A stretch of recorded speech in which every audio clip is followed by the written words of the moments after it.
আসসালামু আলাইকুম রহমতুল্লাহ। ভোকাবুলারি শেখার একটা পদ্ধতি হচ্ছে একটা ভোকাবুলারির নাউন, ভার্ব, অ্যাডজেক্টিভ এবং অ্যাডভার্ব ফর্মটা জানা।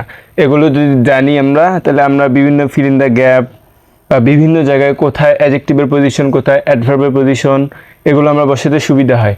তাই তারই ধারাবাহিকতায় আমি নিয়ে আসলাম ভোকাবুলারি পার্ট 1। আজকে আমাদের একটা ভোকাবুলারি নিয়ে আলোচনা করবো, সেটা হচ্ছে এডুকেশন। আমেরিকান প্রোনাউন্সিয়েশনে হয় এডুকেশন, আর ব্রিটিশ প্রোনাউন্সিয়েশন এডুকেশন। সো আমরা যে কোনো একটা প্রোনাউন্স করলেই হয়ে যাবে। আচ্ছা, এডুকেশন, এই কোনো শব্দে সে যদি TION থাকে তাহলে সেটা হয় নাউন। এডুকেশন এটা কি? নাউন।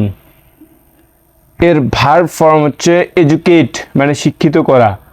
এডুকেট এটা হচ্ছে ভার্ব, এটা হচ্ছে নাউন। তারই অ্যাডজেক্টিভ ফর্ম হচ্ছে এডুকেশনাল। কোনো শব্দের সাথে AL থাকলে সেটা হয় অ্যাডজেক্টিভ, এডুকেশনাল। তারপর হচ্ছে কোনো শব্দের সাথে যদি LY থাকে তাহলে সেটা হয় অ্যাডভার্ব। তবে দুই একটা ব্যতিক্রম আছে।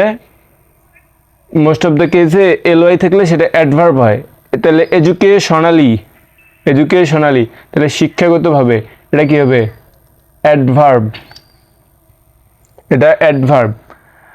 আর নিচে আমি কয়েকটা লিখেছি, এগুলোও নাউন, ভার্ব, অ্যাডজেক্টিভ, অ্যাডভার্বের মধ্যেই পড়ে। তবে এগুলো জেনে রাখা ভালো, কারণ বিভিন্ন ক্ষেত্রে আমাদের বিভিন্ন মানে মিনিং বুঝে বসাতে হয়।